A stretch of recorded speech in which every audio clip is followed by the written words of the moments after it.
Ladies and gentlemen, now let's listen to one of the world-renowned trainer on business leadership, Sri Lenart from Australia. Before inviting him, may I take this opportunity to give you a brief introduction about Mr. Lenart. Mr. Lenart is the founder, chairman, and senior trainer for the Institute of Advanced Leadership, which has trained thousands of leaders throughout the world. His unique approach to corporate, international, spiritual, and personal development has helped end 2 wars, helped to create thousands of great leaders and managers, a transformational leader who has never set any geographical borders to limit his reach to people across the globe. Now, ladies and gentlemen, with a big round of applause, let's welcome Mr. Lenart to address the gathering. Thank you very much.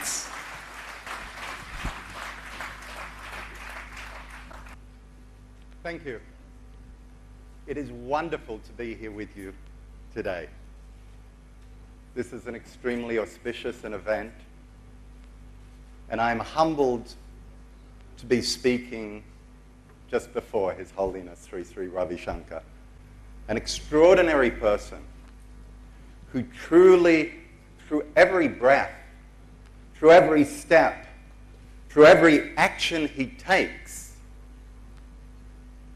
not only talks about leadership, but lives leadership, demonstrates leadership. We, India, indeed the world, is blessed to have someone like that, from whom leadership is not just something that we talk about, but that it can become something we see, something we experience, something that we live ourselves. India is an extraordinary place, and the depth of its wisdom, of its insight, the extraordinariness of the people who have come before us. Mohandas Gandhiji, Vivekananda and Ramakrishna, public servants like Sarvepalli Radhakrishnan, businessmen like Ratan Tata, the Bajajas, Azim Premji, Narayana Murthy. The depth of wisdom, the depth of understanding, the lives that they have lived give India such a blessing. And really the only question is whether we use that blessing by living what they say, not just going to the temple, not just meditating or praying, but that in everything we do, to take that spiritual place and then project it into the activities that we do every day. If we can take those spiritual teachings and make it a part of us, then indeed we will have the sort of success that Mr. Jayakumarji spoke about. A success that is not just an outside image of success, but a true success. And what is the purpose of having a large car? Having people look up to you, but they're not looking up to you, they're looking up to some fake image. It would be as if I got married and my wife spent time with the picture of me, but she didn't spend time with me. What sort of a marriage would that be? That would be extremely hollow. And yet so many people are more concerned about their image than who they truly are and the way in which they live their life. Not only from a place of responsibility of doing what's right, of contributing to society, but from that place of seeking what is most important to each of us as individuals, the happiness, The joy, the fulfillment that can only come from living one's life consciously, with awareness. And the meaning that comes through contribution, through looking beyond yourself to others. If all of the time you are standing above others, it's kind of hard to have a real conversation, a real connection. So I wanted to show you just a little bit about the other side of me. So you've heard a little bit about me, but I want to show you more than just the corporate trainer. More than just someone who trains a number of different corporations and managing directors, and even rebels in Congo, in order to actually end the wars, to have rebels turn in their guns and to come back to mainstream society. We're teaching presidents and prime ministers. The other side that you have not read about in the advertisements for this conference is my deep love of India, of the wisdom, of the spirituality, of the depth of the people here. This is not my first visit. Back in 1993, you can see me facilitating with a wonderful group at Vishwa Yuva Kendra in New Delhi, spending time in the slums with extraordinary people who have so much dignity, so much happiness, who raise their children so well. I stayed at a hotel in Delhi a couple of trips ago, and there was a family that lived on the street just outside the hotel. But the extraordinary thing was that when I looked at the children as they went off to school, I don't know how they did it, but somehow they looked smarter than most Australian children who have an ironing board and an iron and a washing machine and all of these things. And yet somehow these homeless children went to school with such dignity and grace. And I love the fact that this is a society, not that everyone follows it, but nevertheless that in a number of ways has an appreciation for the fact that it is not just one's income, but that everyone, including those living in complete poverty, can be the most extraordinary people, and that we can learn from them. Whether they are people living in a slum, whether they are on the street, or whether they are extraordinary people like Sri Sri Ravi Shankar, or other great religious leaders. This was in my last trip in Delhi. Beautiful 8-year-old called Shivani, also living on the street. And this is me in Uganda about 1.5 years ago. And so that is also a different side to me. Meditation is not something brand new. When I stepped off the plane the very first time I came to India 20 years ago, a voice inside said, "Welcome back. Welcome home." That was the first time I came here in this lifetime. I know I have been here before. And this is when I was a little bit younger. It's the first time I've shown a half-naked picture of myself at a leadership conference.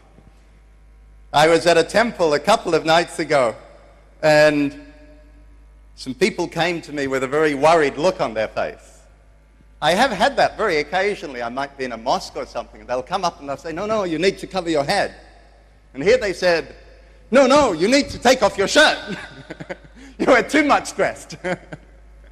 So I feel safer in showing you a shirtless picture in this wonderful place in Kerala.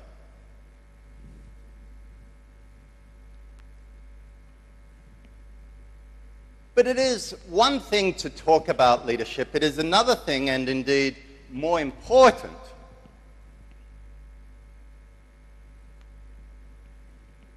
for us to think about it ourselves. The great traditions and Sanatana Dharma teach us that it is not so much what a teacher tells us, but what we actualize, what we realize, what we understand and come to an understanding of ourselves that is the most important thing. What is very important is that we ourselves come to the understandings about how we are to live. Because otherwise it is somewhat fake. It is what someone tells us.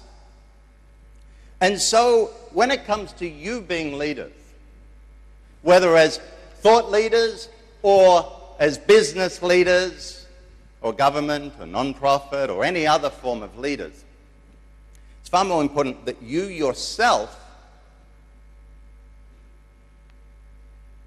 come to those understandings. So, what I would like you to do is to join with one or two or three other people nearby you. They might be behind you, in front, to the side. So I essentially want you to form groups of 2 or 3 or whatever number of people. And I want to have a look at the question of great leadership versus bad leadership. And I don't want to do that from a theoretical perspective where I tell you what I think. I want you to think about the best people that you have worked for, the best person that you have worked for. If you are still very young and you haven't worked for anyone, then maybe think about a parent or a teacher or someone who brought out the best in you. And then I also want you to think about the worst leader, the worst manager that you have worked for, and to look at what was the difference between the two. But primarily, what are the qualities of the best and what are the qualities of the worst? All right, so who would like to share some of the qualities that you came up with? Can you put up your hand? We have one up here. Okay, wonderful, good. By the way, this is a summit on leadership, and I think I saw about 2 or 3 people in a group of 700 put up their hands. That seems a bit of an ominous indicator of the level of leadership. So what were some of the qualities that you came up with in terms of the best leader? He used to defend. And whenever you do good things, the credit comes to you. And if there is a problem, he says, no, that's my problem. And one other person, you know, the worst side of it, the egoistic. If something bad happens, it's your problem. Thank you. Wonderful. All right. Thank you. The humility is one trait which we found in 2 people whom we compared. The one lives in a 3-room house in Mumbai. The other one lives in 300 rooms, maybe the best house in Mumbai. So one of the name you had mentioned in the morning, the other name I'm not mentioning. So humility is one trait we found is, you know, okay. One on this side, the one on the other side.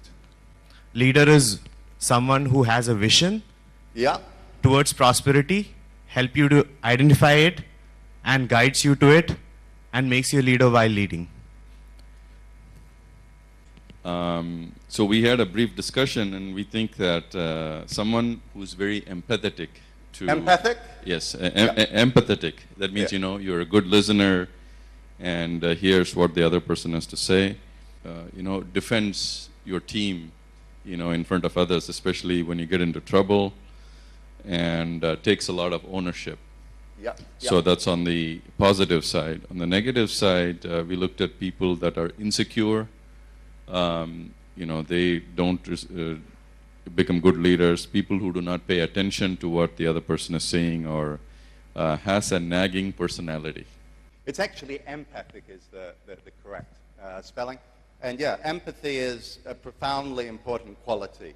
Not just the sympathy, they're there, but that ability to actually come to the same level as the person that you're with and sit down to share with them, whether they're in the gutter, whether they're a wonderful-looking guy in a suit at in the VIP section, whoever it is.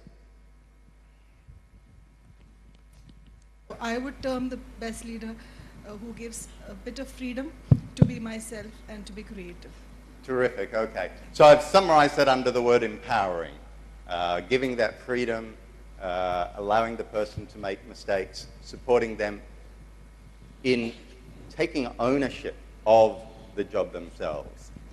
A leader should have actual sight, then a foresight, then an insight, and he should have oversight and hindsight. Thank you.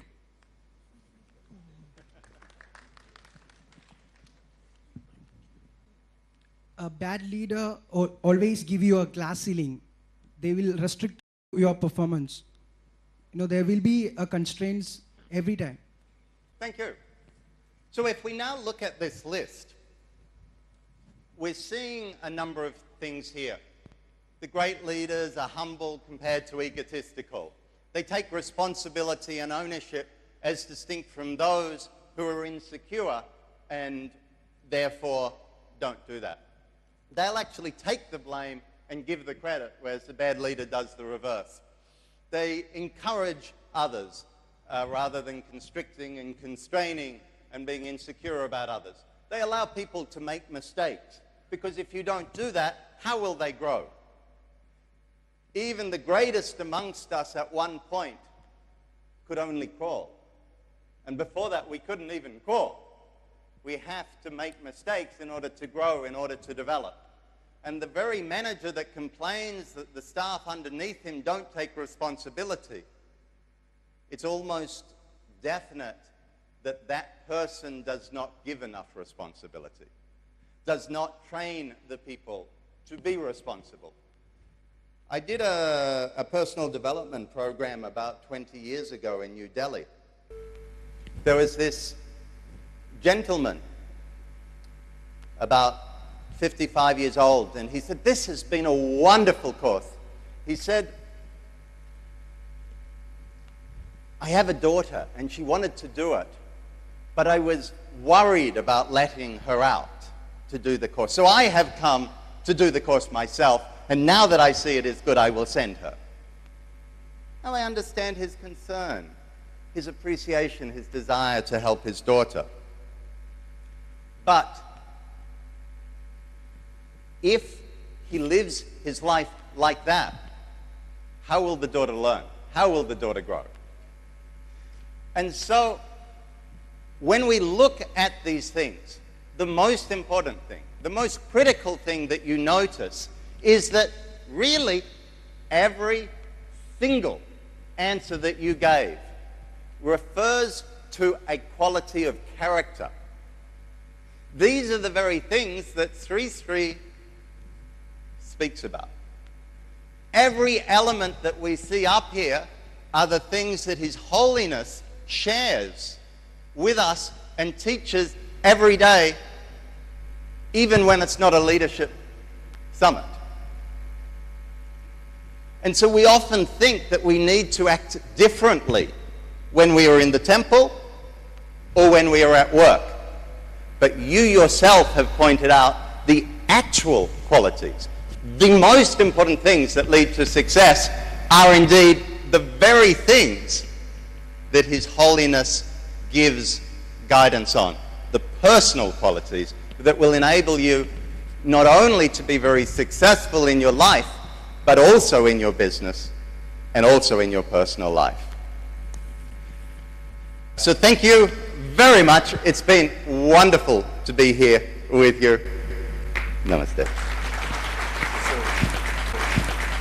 So thank you very much for your excellent session on leadership. It was outstanding, interesting, and informative. Thank you so much. Thank you very much, Sri Tony Lenart.